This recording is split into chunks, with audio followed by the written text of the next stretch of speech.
tāhuatinga, whakahirihira i a tātou kaupapa nō reira e rā tuniki. Yeah. Ai, tautoko. Right. I like your shirt. Thanks. Explain about that.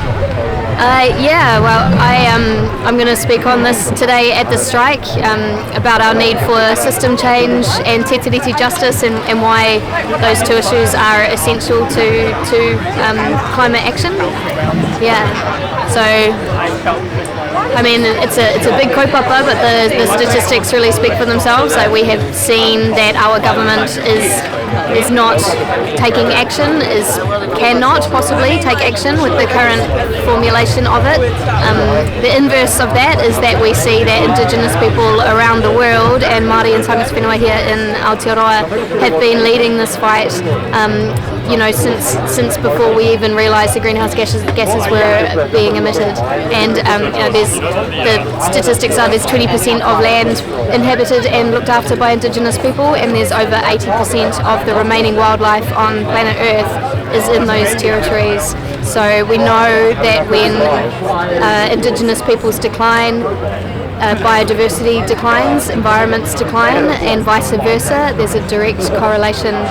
And here in Aotearoa we have Te Tiriti o Waitangi, which says in writing that power will be shared and that not just the Eurocentric world exists. So this is a huge opportunity for us to get behind the expertise and the knowledge and the solutions that are right here all around us. So that's my dream, is that we will support those people and make a new way forward with te tiriti justice at the centre of it.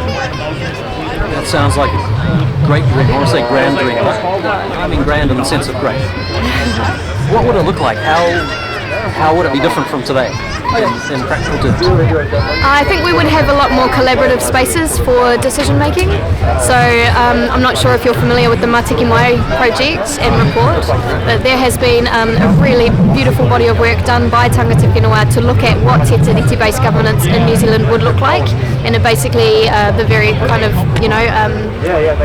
a summary, I guess, a very short version is that there's a tino rangatiratanga space where Māori have what was always theirs, the right to decide about their taonga, everything that is in their realm of concern. That's so tino rangatiratanga space. There's a kawanatanga space which was also agreed to by Te Tiriti o Waitangi, so the Crown will provide laws and have mechanisms for citizens of Aotearoa, which Māori are also part of that. So there's Māori in both of those spheres, and then there's a relational place where we come together and make the best decisions we can using our identified shared values and working together on those shared values despite the differences that we have, and follow those interests, those shared interests, until we find meaningful outcomes.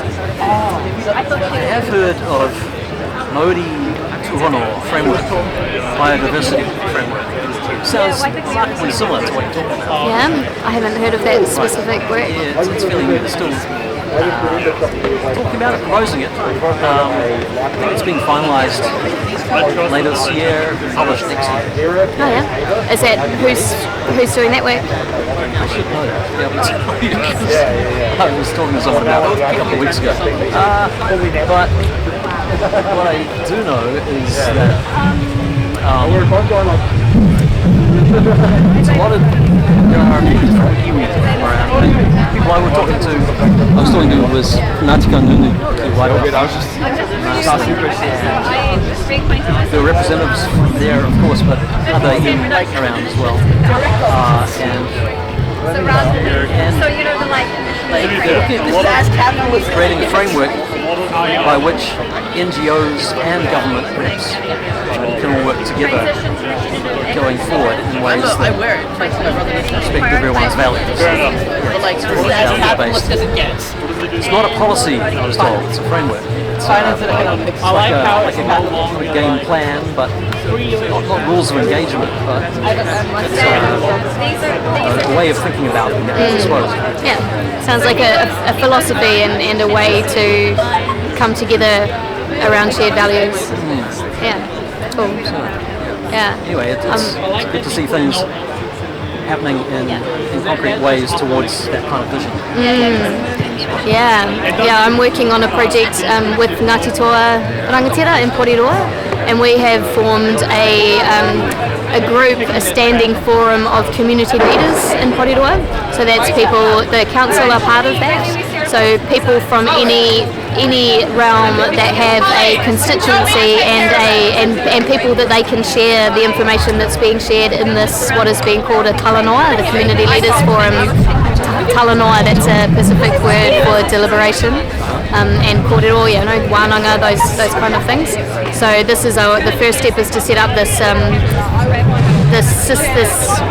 network of community leaders, and then these leaders will help to create te tiriti-based citizens' assemblies, which will look more like a random representation of the entire Porirua public, where those people will be assisted to discuss, to learn, to talk to each other, to hear each other, to share their stories and make recommendations back to people in power and to the community leaders who can take direct action.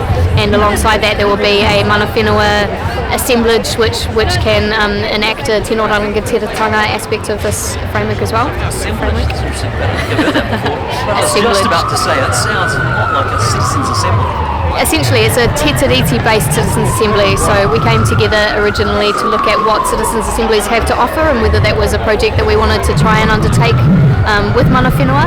And our foundation was always that it had to be te tiriti-based. So what we have discovered through that is that not just te tiriti but also other Pacific influences are coming to the fore to help us come together as community leaders who are already doing the bulk of the mahi to ensure the well-being of the communities in our localised areas, and then to look at, okay, so what does bringing a representative proportion of people look like under Te Tiriti o Waitangi, and we have decided, it's all a work in progress, so there's nothing is finalised, but it's essential that tangata whenua have an opportunity to discuss amongst themselves and to decide for themselves what is important, and then we will come together at the end and say this is what Ngāti Toa are going to do, this is what the community have come up with, and that of course again includes Māori in that community group, and then we decide of those priorities what we can all work on together.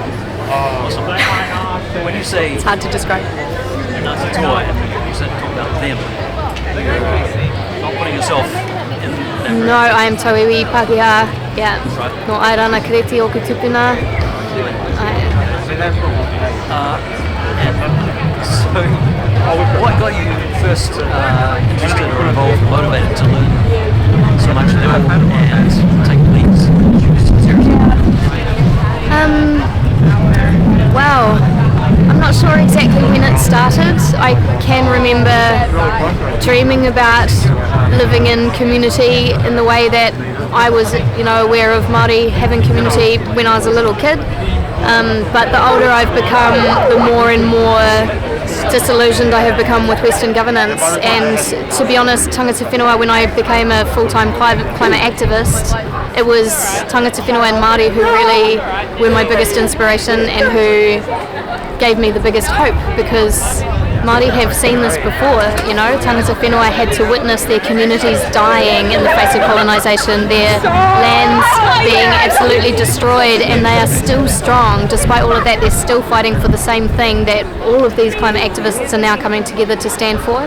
So my firm belief is that we are far, the solutions that we need are far more akin to an Indigenous worldview than they are to Western politics as we know it at the moment. But I don't believe that we can't develop democracy. I think we absolutely have to do that. Democracy is one of our biggest tools, and we can see that if you look around the world at places where they don't have democracy. But we also have te tiriti o Waitangi, and I think that that's a huge strength for Aotearoa New Zealand, and it could be globally transformative if we can turn that biggest injustice into our biggest strength. When you say we at the climate strike are working for the same thing as Māori, I agree, but can you explain exactly what you mean? I think we are aware that we are destroying the hand that feeds us, and that's where there is a big overlap. Māori traditions are about reciprocal relationships with human and non-human whanaunga, with humans and non-humans, and the health of the community is only as strong as the health of the environment. And this is what climate activists in the more general sense are waking up to, that we actually have to be part of those natural ecosystems, and that there is a way forward to do that, but the expertise very much lies with Māori and with Indigenous people, so I'm very happy to be able to learn from them, that's for sure. Sounds like you're saying we're fighting for an understanding and a different way of life. I guess. Yeah. I'm just trying to get down to concrete, or rather bare earth. Yeah, I think it's a heart and mind thing. It's about how we position ourselves in the context of the world. And if you look at the Māori pūrākau, the traditional stories and things, those are all designed to show people where our place is, and to provide useful mechanisms to ensure that we don't damage the things that are essential to us. And it's not a perfect world, obviously, because that doesn't exist in nature, but I think that, I hear a lot of people say that humans are fatally flawed, that this greed is just going to kill us and that's it, but I just don't think that is the reality. I think this greed is relatively recent, very, very recent in the scheme of how long humans have been evolving on Earth. And if we look at nature loves diversity. Like, diversity is what life thrives on the most, and at the moment we have a great diversity of humans, so if we can just figure out how to meet reciprocal needs, and to honour the diversity that is there rather than pitting ourselves against each other, then we'll stop being the enemy of ourselves and we can actually find some ways forward together. What's your understanding of degrowth movement versus donut economics, or different Pākehā Western style concepts of what a future might look like? Yeah, I think they're very. There's a lot of overlaps in degrowth and the donut economics model. Yeah, and I think that anyway these are all semantics, right? That are about talking about the radical changes that we need to make, and I'm fully behind the idea that we need to transform how we consume, and I think that's at the heart of degrowth and donut economics. Nicely wrapped up. Thank you. Kia ora.